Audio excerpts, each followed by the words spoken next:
ছেড়ে রেখেছে, কেউ আমি জোরে বলছে, কেউ আস্তে বলছে, কেউ যাওয়ার সময় হাত আগে রেখে যাচ্ছে, কেউ আগে হাঁটু রেখে যাচ্ছে।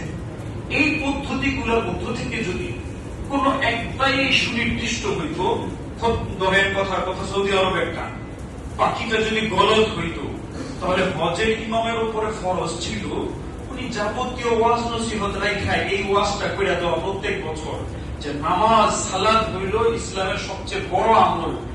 ইমানের পর পরই, শাহাদাতের পর পরই আল্লাহ তাআলা রাসূল করিম সাল্লাল্লাহু আলাইহি ওয়াসাল্লামকে দিয়ে সালাতের কথা বলিয়েছেন। সবচাইতে বড় ইবাদত, এটা কিন্তু আপনাদের বাতিল হয়ে যাচ্ছে বা নষ্ট হচ্ছে, অনুত্তম হচ্ছে আমাদের দেশের তরিকা মোতাবেক না হওয়ায়। আপনাদের জানা মতে এখনো বলেছেন কেউ ওখানে সবাই সম্প্রীতির সাথে সালাত আদায় করছেন না? সেটা কি? তাহলে খুব সাহাবায়ে কেরামের মধ্যে এগুলো ছিল। এগুলাকে মতানৈক্য, বৈপরীত্য এগুলা বলে না, সংঘর্ষ বলে না, এটাকে বলে বৈচিত্র্য। কি বলে? বলেন বৈচিত্র্য, মানে সৌন্দর্য, ভিন্ন ভিন্ন চিত্র, এগুলো কোনো সমস্যা না। কিন্তু বিষয় যখন এগুলো আগের যুগে এমন হইতো, হজের থেকে ফিরে এসে বা প্রবাস থেকে ফিরে এসে কেউ আমাদেরকে নামাজ বদলাইতে বলতেন না, বা আমাদেরকে আমিন জোরে বলতে হবে না, হয় আমাদের অনুত্তম হচ্ছে, ব্যাঠিক হচ্ছে, রফিয়াদের না করলে আমাদের ব্যাঠিক হচ্ছে, এগুলো তো আগে কেউ এসে বলতো না। এখন বলে কিনা বলেন তো? তাহলে বিষয়টা কি বুঝা গেল? আগে এই জাতীয় কোন মিশনারি সিস্টেমের দাওয়া বা এদের কোন প্ল্যান পরিকল্পনা ছিল না, নতুন করে হচ্ছে। আচ্ছা বলেন তো, তাহলে আগের যুগে আমাদের মসজিদে গ্যাঞ্জাম ছিল না, এখন হচ্ছে? তাহলে বুঝা গেল না যে এই মিশনারি সিস্টেমে যারা যা কিছু করছে তাদের এটার ফলাফল এটা। কি বলে? যদি কোথাও মসজিদ ভাঙা হচ্ছে, মাদ্রাসা ভাঙা হচ্ছে, তাহলে কি বলা দরকার না যে এই দাওয়াটার এখানে প্রভাব আছে? বিষয়টা না, আমার কথার পরে প্রশ্ন থাকলে প্রশ্ন করবেন। দেখেন, সালাত, নামাজ, কালাম ইত্যাদির মধ্যে বা পুরা দ্বীনের মধ্যে কিছু বিষয় আছে, এগুলোকে বলা হয় আসল।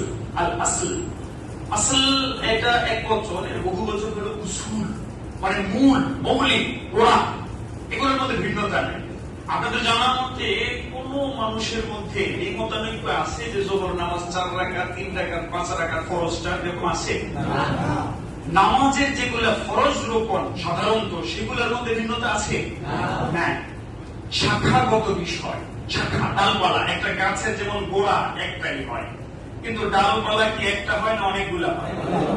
যদি একটা গাছের একটাই ডাল হইতো সুন্দর লাগতো না? বেশি থাকার কারণে সুন্দর হয়েছে। রাসূল করিম সাল্লাল্লাহু আলাইহি ওয়াসাল্লাম থেকে সুনিশ্চিত ভাবে আমিন জোরে বলার কথাও বর্ণিত আছে, আস্তে বলার কথাও বর্ণিত আছে, রফি আদায় করার কথাও আছে, না করার কথাও আছে, এইভাবে যাওয়ার কথাও আছে, এইভাবে যাওয়ার কথাও আছে। যারা আলেম, যাদের জ্ঞান আছে, এরা এগুলো জানে, সবভাবেই আছে। এর দ্বারা কি হয়েছে? ইসলামের মধ্যে সৌন্দর্য বেড়েছে, উম্মতের জন্য সহজ হয়েছে। কথার কথা, একটা ব্যক্তির শরীরে কষ্ট বেশি, ওই লোকটার জন্য আগে হাত রেখে গেলে সুবিধা হয়।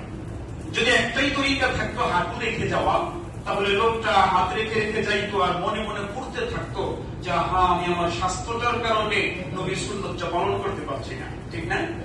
নবীজি এইভাবেও বসেছেন, আবার পাও এইভাবে বের করে দিয়েও বসেছেন। যাদের শরীরে কষ্ট বেশি, এইভাবে বসতে সুবিধা হয়। যদি এইভাবে বসান না, নবীজি শুধু এইভাবেই বসতেন, এই লোকটা মনে মনে অপরাধী মনে করতো যে আমি আসলে সুন্নাহটা পালন করতে পারছি না, স্বাস্থ্যটা আল্লাহ বাড়া দেওয়ার কারণে একটা সুন্নত থেকে আল্লাহ আমার বঞ্চিত করে দিল। ঠিক না? তো দেখা গেছে কি এগুলোর দ্বারা উম্মতের উপরে বৈচিত্র্য এসেছে। বিষয়টা হলো, তাহলে আমরা এখন কোনটা কি করব? আমরা কোনটা কি করবো? এই এলাকায় গেঞ্জামটা হচ্ছে, এই গেঞ্জামটা মিটতে পারে কিভাবে? এর জন্য আমি সৌদি আরবের সর্বোচ্চ পর্যায়ে যারা আলেম ছিলেন এবং নিকট অতীতে এই সালাফি মতবাদ বা আহলে হাদিস মতবাদের শীর্ষ 3 জন আলেমের নাম পাওয়া যায়। কয়জন বলেন? 3 জন। একজনের নাম হলো শেখ বিন বাজ, নাম শুনেছেন অনেকে। আরেকজনের নাম শেখ নাসিরউদ্দিন আলবানী। আরেকজনের শেখের নাম হলো ইবনু উসাইমিন, শেখ সালেহ আল উসাইমিন হাফিজ রাহিমাহুল্লাহ।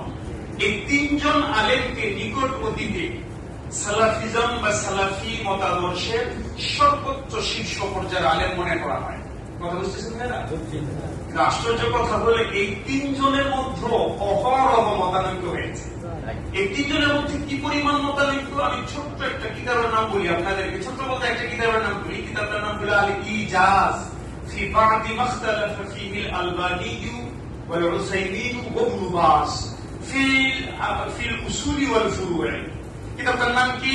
সংক্ষিপ্ত বিবরণ ওই সমস্ত মাসাইলের, আকীদা এবং শাখাগত বিধানের ওই সমস্ত মাসাইলের সংক্ষিপ্ত বিবরণ, যেই মাসাইলগুলোতে মতানৈক্য করেছেন ইবনে বাস, আলবানী এবং উসাইমিন।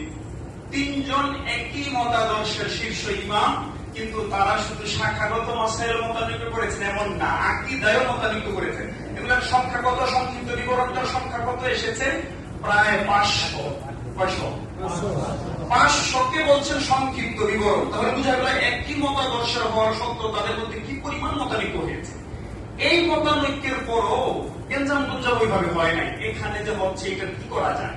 এই তিনজন আলেমের একজন আলেম ইবনে উসাইমিন রাহিমাহুল্লাহ। ইবনে উসাইমিন রাহিমাহুল্লাহ উনি ওনার একাধিক গ্রন্থে, আমি কিতাবগুলো নিয়ে এসেছি, কোন ছেলের কাছে যেন আছে, তিনি তার একাধিক গ্রন্থে বলেছেন এজন্য আহলুস সুন্নাহ ওয়াল জামাত যে 4 মাযহাব আছে, দেখেন হানাফি মাযহাবের নামে কেউ যদি ফাতরামি করে, এই দায় কি ইমাম আবু হানিফা রাহিমাহুল্লাহর উপরে?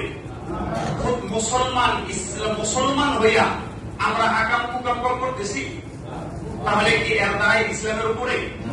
কেউ যদি হানাফি মাযহাব নাম দিয়া তাহিরির মতো নাসানাসি